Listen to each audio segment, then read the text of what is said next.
It's noon here in Ventnor City, New Jersey, and our nation's capital, Washington, D.C. And this is news that you can use from CarEdge for, well, Thursday, March 7th, with your hosts, me, Ray, the Blue Boy, and, well, Zach, the button-down shirt kid.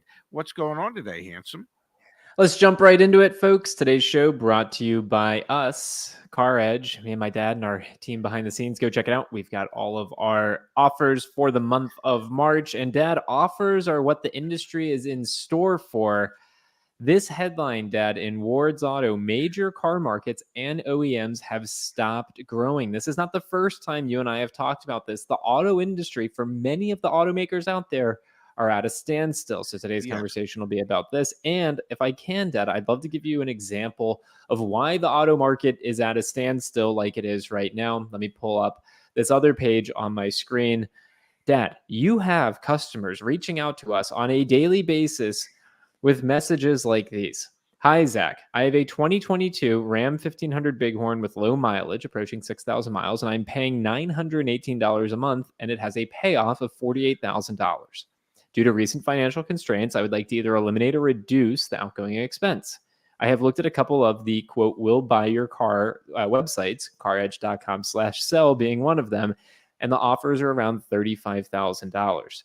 I'm concerned being underwater, $13,000. If getting into something new, I need something that fits forward. Do you have any suggestions? Dad, the juxtaposition of that story in this headline can't go unnoticed, man. Major car markets and OEMs have stopped growing. Has to do something with the story like the one we just read there. Well, I spent 43 years in retail automotive. We've heard that rumor. Yeah, it's not a rumor. I've got the scars on my back to prove it. And the one thing I will say, for 43 years, almost on a daily basis, I encountered situations exactly like that. Okay. It is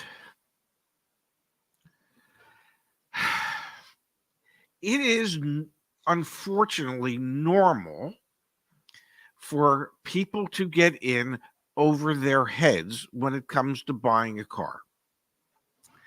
Part of it is because the prices of the cars, to quote somebody, are too damn high. And the other part of it is that many people put little or no money down, and they extend the term.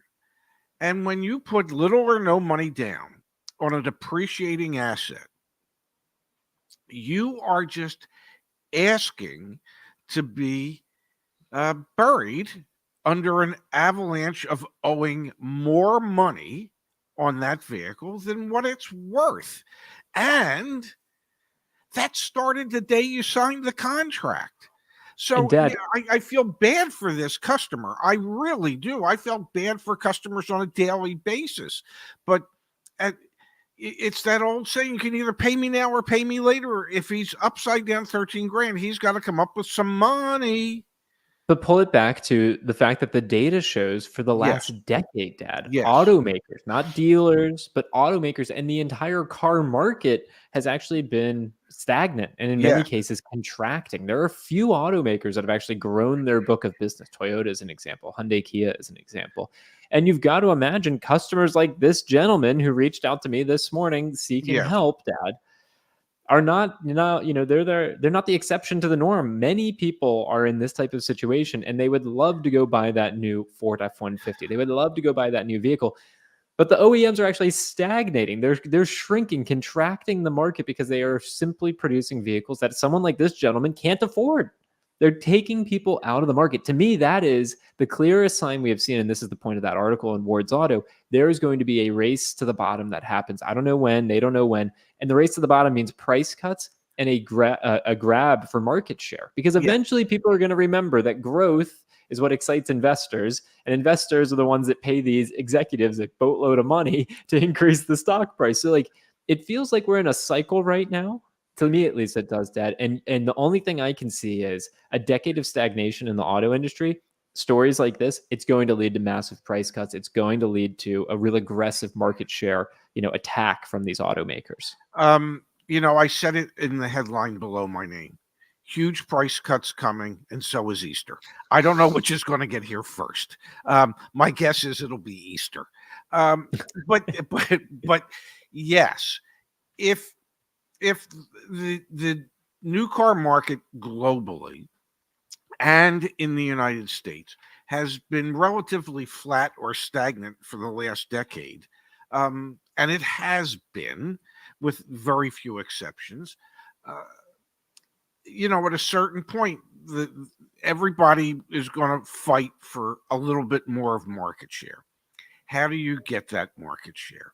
You lower the price of your damn cars. You make them cheaper than your competitors. You you come up with compelling reasons for people to come buy yours. Because I don't know, we'll give you a $3,500 cash rebate plus 0% interest for up to 72 months. There are ways that you can move the needle, and realistically the way to do that is through price cuts or unusually large incentives. Yeah. Can the manufacturers afford to do that? Yeah, they really can. They prefer not to, but they can, and they're going to have to, because it always comes back to that survey that Automotive News did, or Cox did, that 83% of people surveyed said they felt like they couldn't get a new car. They couldn't afford to get a new car if they wanted to, which means that only 17% of the population Yeah. feels like they are financially secure enough in today's market to be able to overpay for what's available out there. You can't just depend on that 17%. That 17% is going to become 16%, then 15%, and probably eventually about 10 to 12%. You are not going to grow your business only appealing to 10 to 12% of the American population. You have to figure out how to appeal to more than that. Now, I'm not saying you have to appeal to 100%. It would be nice, but Mike, how many more cars could you sell if 50% of the population felt like they could play, as Yeah. opposed to 17%? That's the 100%. key. All right, I've got a quick little pop quiz for you, Pops, and everyone in the chat. Ford sales, Yes. Dad, over the past decade, do you Yes. think the number of vehicles, the units they've actually sold, have gone up or down, and by how much? So from 2014 to 2024, do you think Ford sales per units transacted, units sold has gone up or down? Take a moment to think about that. While you do, I will Yeah. mention the Yeah. biggest sellers we have back on CarEdge.com for the dealers behind the scenes that we've negotiated with, Chevy Trax, and then all the Mazdas, because they're the most affordable options for people. And Mazda keeps offering really aggressive interest rates. So it's no surprise. Like, we see it in our data. Now that we're working with Toyota, we are getting really busy with folks interested in Toyota. Toyota is one of the automakers who has grown market share over the past decade as compared to Ford. So maybe I'm giving away a little bit of the answer here. Keep thinking for one more second. Okay.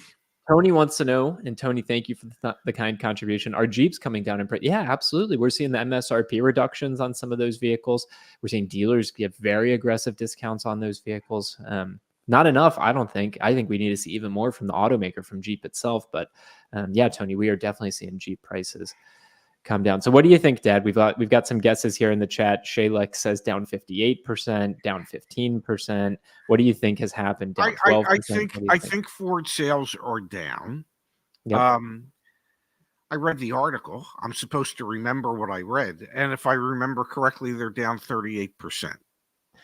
Not quite 38%. Whoops, Yeah. let me pull up the right screen here. They are actually down 30%. Okay. So global sales at Ford were 4.4 million vehicles last year, 30% fewer cars, trucks, and vans than they did 10 years ago. And while their 2023 revenue of 176 billion is up 20%, it should have been another 13.7 billion just to keep pace with inflation. This is the strategy we've seen Ford, Stellantis, and General Motors all take. We will Yeah. sell significantly fewer cars and we will make more money. When you inflation adjust that money, they're not actually making more money. Exactly. But yeah, But for accounting purposes and my executive pay plan, okay, we are, and I'm going to get paid oodles and oodles of noodles. But you do. Let's also acknowledge this line. This is a key reason why Ford stock is trading nearly 20%, 27% lower than it did in 2014. That's not long-term good for any corporation. So this is why I'm saying that, and the article makes a really great point. We can look at some of the GM data in just a second. This is why there will be another race to the bottom. Will it be in 2024? I don't know. I hope it's this year. I hope we see big incentives from the automakers. I think Stellantis is setting up for that at some point this year. They are so oversupplied. We looked yesterday at the video of 2024 F-150s sitting at a motor speedway because they have so many of them that they haven't been able to ship out to their dealers yet. So like there are glimpses and signs that maybe we'll see the race to the bottom happen in 24. And to be clear, I mean the race to the bottom for the OEM, them having to shell money out to really sell their vehicles. But it's going to happen eventually, man, because you can't have a decade of your stock performing terribly relative to your peers who are doing great. Well, Peers being Toyota, Hyundai, Kia, Tesla, for example. Apparently you can, and apparently they have. And they're sitting on more cash today than they ever have. So yes, you read that article, and I read it, and I agree with that gentleman's take that at a certain point, if you don't produce enough vehicles, then the cost per vehicle produced continues to go up. And so the concept of being able to produce more to hold those costs down become much more relevant and important. I would like to believe. I don't know. I don't know that it'll be a race or a sprint to the bottom. But I would like to believe that the manufacturers should be in the starting blocks, waiting for that race to begin. And if the Fed holds to its word that they are only going to reduce interest rates by 75 basis points later this year, if the increase in sales is relatively minor and is driven primarily by increased fleet business, maybe, just maybe at that point, the manufacturers will think, okay, we have to get a little more aggressive in what we're doing. This whole week has been stories that just paint the picture of why the automakers need to come to the table and open up their wallets and say, okay, we're going to pay for it. I mean, what did we talk about on Monday or Tuesday? Jeep laying off temporary workers to reduce production. The second time they've done that already in 2024. What we talk about on Wednesday, Nissan coming out and acknowledging, oh crap, 44% of our sales last month were to fleet customers, not to retail customers. And then what are we coming into today? We're talking about an analysis of the past decade of auto sales globally and in North America and how they're stagnating, if not contracting. And if we can read that article, I would think, I'm just guessing, but if we could read that article, all the executives at all the legacy automotive manufacturers can read that article. It's available to them just like it's available to us. And my suspicion is they already know it. Okay? They already know it. And, they have, over the past 3-4 years, they like the fact that they didn't have to spend a lot of money on incentives. They loved that. Do you remember there was that Cox Automotive article that they talked about how the industry was saving billions of dollars by constraining supply and not spending money on incentives, and now look where we are. They couldn't control themselves. Well, it's kind of like the more things change, the more they stay the same. I mean, you come back to what you know works, and so we have seen incentive spends creep up dramatically, from 2% of the transaction price to almost 6% today. It used to be about 11 or 12%. I think we get closer to that 10% number. I think we might get closer to that 10% number sometime this year. But yeah, you have to remember that they jacked up the MSRPs of the vehicles so much over the last 5-6 years that the type of incentives they've been offering seem insignificant in comparison to the significance of the price increases, to the MSRP increases. And I think, I see it in the comments every day. Well, they got to take another 30% off. Well, perhaps they do. I don't know. Um, but yeah, I think many of the OEMs understand that they they they went too top heavy on high priced inventory, and they abandoned the people that they built their business on. And those were the people that could be entry level buyers that grew with the brand as their incomes grew.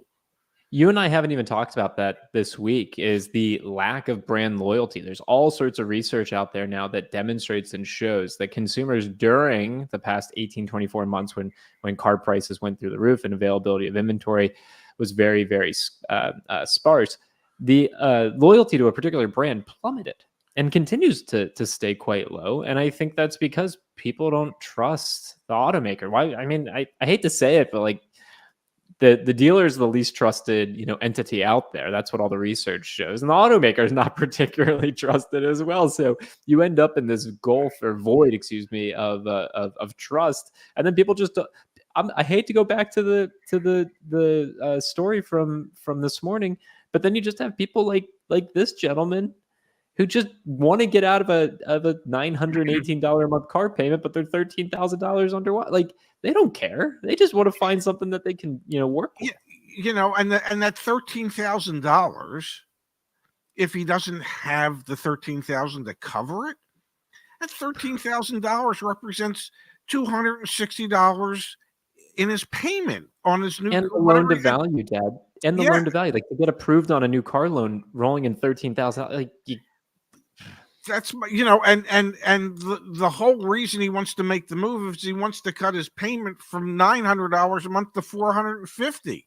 Well, 260 of that 450 is the negative equity. Okay, so he's got $190 going towards a new car that seats 4 adults comfortably. I don't know what that would be. Okay, that would only come out to $190 a month. So, yes, the manufacturers are going to have to step up and get back to making or building more of their affordable product that people want to buy. They have to give them reasons to want to buy it. Yeah. Manufacturers spend billions of dollars in advertising. Most of the advertising is based on the psychology of it all, the emotion of it all. It's not the practicality of it all. So they have to come up with a way to make a Chevy Trax really, really a desirable vehicle, or a Nissan Sentra, or a Versa, or the Mazda 3. They need to create that emotional excitement that is, because if you don't, and Nissan has proven, if you don't, the stuff doesn't sell. So you have to create that emotional want for the product, and there's one way to do it, which is to just keep lowering the price until somebody says, well, it's so damn cheap, I've got to buy it. And the other way to do it is to appeal to you emotionally, where you go, well, my life just won't be complete without that. Kind of how I felt about your mother. And I my guess is that the manufacturers are going to choose route one, which is, well, we're just going to make it so damn cheap, you've got to buy it. Let's jump here to the chat pops, and then we're going to switch gears. Another huge story today that we absolutely need to cover. We had Garrett, who sent in a thoughtful contribution, and he then sent in 2, by the way. Yeah. He did. Yes. Garrett, thank you. Can you guys talk about the luxury used car market? Looking to buy a Genesis GV80 in the next couple of months. Is the luxury used market on par with the used mass market? I will simply say this. We have seen, and I actually have some of that data queued up today for you, Garrett, so I'll pull this up on the screen. Wholesale used car prices at least the data that we have from Cox Automotive, continued to decline in February. Mhm. Don't have data yet for March, although Black Book shows some modest declines in the wholesale markets. And I would expect anything in the luxury side or on the luxury side would just be more volatile than what you see on the more economical, class of vehicles. So like the swings up and the swings down on luxury vehicles will be greater. I know, Dad, we had a community member of ours, Antonio, send us some stuff about the GV60, was it, and how incredibly fast they were depreciating, or the GV70. Yes. So I would say, Garrett, if you can wait and keep waiting, those things should continue to depreciate, and you should be able to get a better perceived value. And they're going to continue to depreciate because the manufacturers are going to have to put more incentives on the new ones, which helps to drive down the prices on the used ones. So, yeah, I think the market. Here's what I think: the market for nice cars, good cars. I think the values of those, as long as it's really a nice car, as they say in the car, you can never pay too much on a wholesale level for a nice car. You always pay too much for a not nice car. So if it's a really nice car, you're going to pay. You're going to pay, but you should be able to pay a little less today than you would have paid, say, 90 days ago. Well, and Dad, I want to comment on this from Don. Don saying, well, prices are actually going up at Carvana and CarMax. If you haven't seen, we did a video over on our main channel, the CarEdge channel. If you're not familiar with our main channel, check it out, CarEdge. Dad, that video was talking about wait till Memorial Day to buy a used car. Wait till after Memorial Day. Yes. We are in spring selling season right now. So even though wholesale prices haven't shot up, which is a good thing, you actually really don't want wholesale prices to shoot up. We are still seeing increased asking prices, or at least some more flatness on the retail side. That will go away after tax time. That will 100% go away after tax time. So the timing of a used car purchase, we get slack. We get slack. Because we talk on it every time.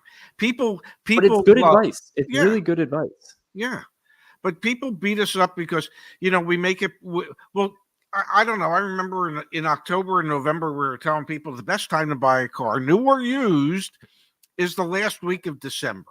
Okay. And so people go, well, you never tell us when's the right time to buy a car. Okay. So we spent 2 months telling you when was the right time. Black was the word.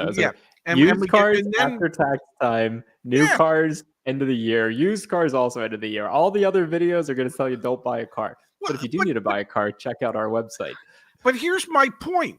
As you go through the year, things change. Okay, it's fluid. So we know this time of year, right now, March, April, half of May, maybe three weeks into May, are the spring selling season and tax season for used cars. You're going to pay more then. And then we know come June, they start to go down in value again. They start to go down in price again. So, a couple of weeks ago, we're going to say, wait till June. Okay, now if you're looking at that thing next November, you're going to go, what's wrong with you guys? This stuff's time sensitive. I'm sorry. All right, the other story I definitely wanted to talk about today, Dad, is we've been covering the challenge of getting approved for an auto loan. Auto loan rejection rates are high. Dad, this headline in Auto Finance News and from Bloomberg, national average FICO score drops for first time in a decade. This data is very, very, very backdated. So like the most recent FICO data we have is from October of last year. It went down a point from July of last year. Dad, I think this is indicative of what we're seeing in the auto space in particular, with auto loan delinquencies and defaults through the roof. Repos are actually not up. We've covered that story ad nauseum. The reason repos aren't up are because there are not enough repo drivers out there. So the price to repossess a vehicle has gotten really, really cost prohibitive for some of the financial institutions. But I thought this was fascinating, Dad, especially pair it again with the story from the beginning of the show, the gentleman trying to get out of under $13,000 in negative equity. Average FICO score has come down. I would love to talk about that with you, but I'm afraid I've got to jump off and go check my FICO score. I want to find out if mine went down. Damn it! we're in a time where there's more people that are having trouble meeting all their financial obligations. So of course FICO scores are going to go down. Okay? Yeah. You know, there there's two words that mean the world to me: common and sense. Okay? Some things are just like common sense. And sometimes rather than use our common sense, I don't know, we'll spend thousands of dollars to do a report that common sense would have just told you this has got to be what's going on. So Yep. you know what I like to say about common sense. The problem with common sense is it's just not all that common today. uh, but yeah, it stands to reason that if repos are going up, if more people are more Yeah. delinquent on all types of credit obligations, well, of course, credit scores are going to go down for the first time in a decade. All right, common sense. That Yeah. is the cue for our favorite segment of the show. Really? You've got to be kidding me. Dad, we have a new Yeah. 2022 Ram 1500 pickup for sale. 511 days that this dealer has been advertising this thing for sale on Hmm. the internet. Drum roll, please, folks. Oh, my. All right, $64,000 MSRP check, Yeah. discount $15,000 check. Wow. That makes sense. It's a That should take 2022, you maybe down to 2024. 49,000, shouldn't it? 49,000. Yeah. Valenti upgrades, $29,848. This must be a customized vehicle in some way, shape, or form, but still, man, a new 2022 Ram 1500 that has not sold in a year and a half, and it's got 30 G's worth of add-ons, man. You know, What the my heck? suspicion would be that it might sit there another 511 days. And then look at this comment from Peter, Bergen County, New Jersey. They won't touch the Grand Wagoneer prices at all, MSRP, and you should, quote, consider yourself lucky. well, Walked out. Peter, the fact that you did walk out is why you should consider yourself lucky. Because if you would have fallen for that and bought it, you would have been one of the most unluckiest people in America. Um, listen, I for the life of me, I cannot explain why some dealers do the things that they do.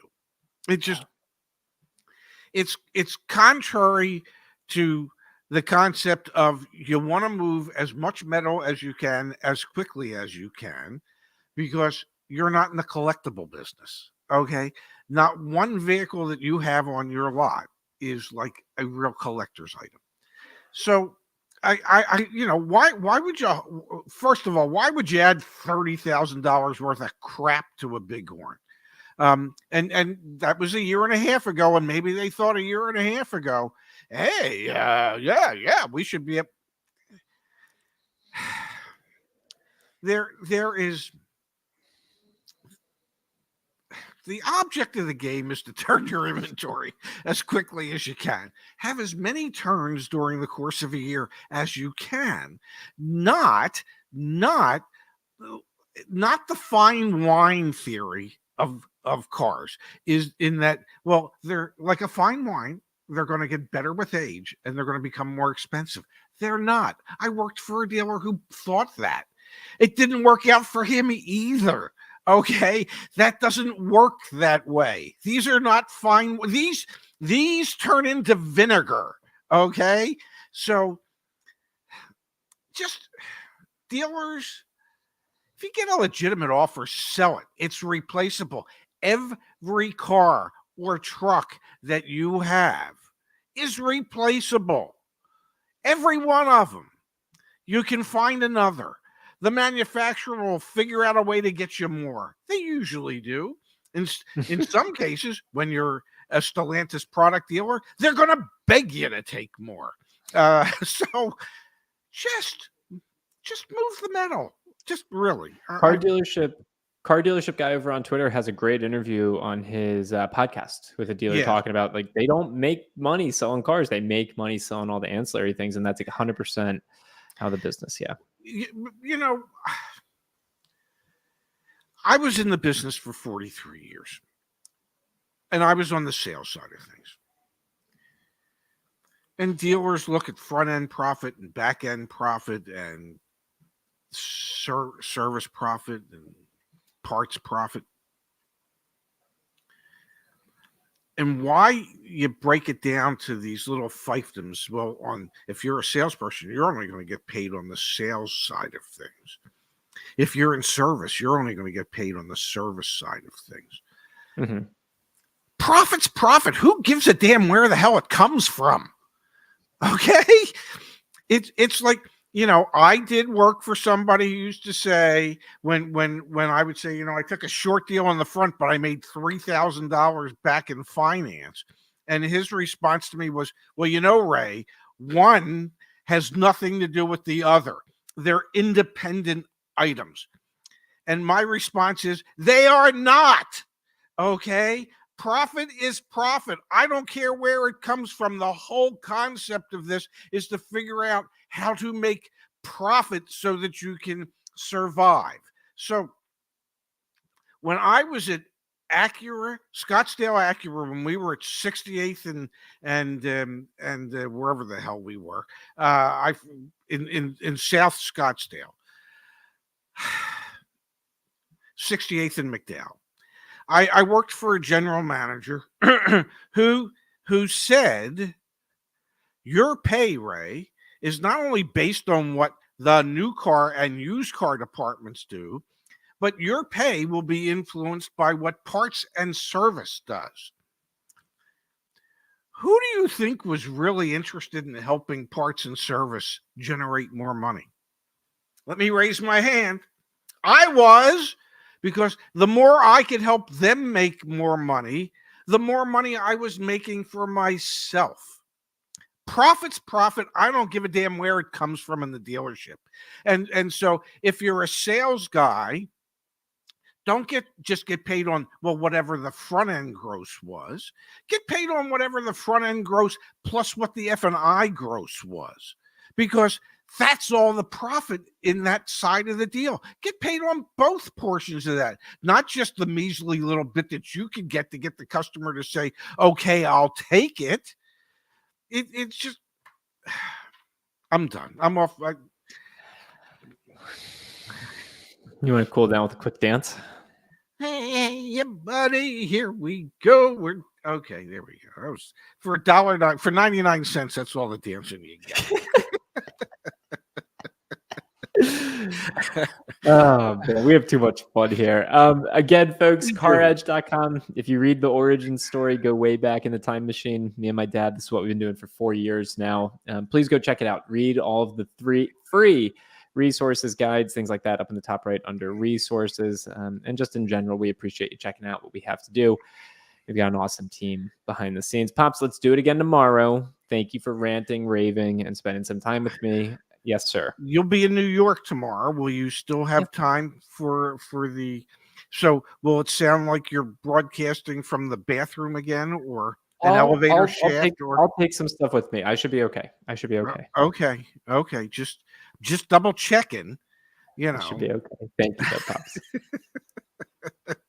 Are you going? All right, we good, folks? This is how I communicate with my. Are you and Laura going up today, or are you going up tomorrow? Tomorrow morning. We have the 7 a.m. train. Oh my goodness gracious! It's a good thing you kids go to bed early at night and get up early in the morning. I slept so. Did you sleep better last night? I slept pretty good last night, and you know why? I'm going to share with everybody why I slept better. Because I started shopping for a new mattress last night. And I think the thought of like actually getting a more comfortable mattress. Do you not like your mattress?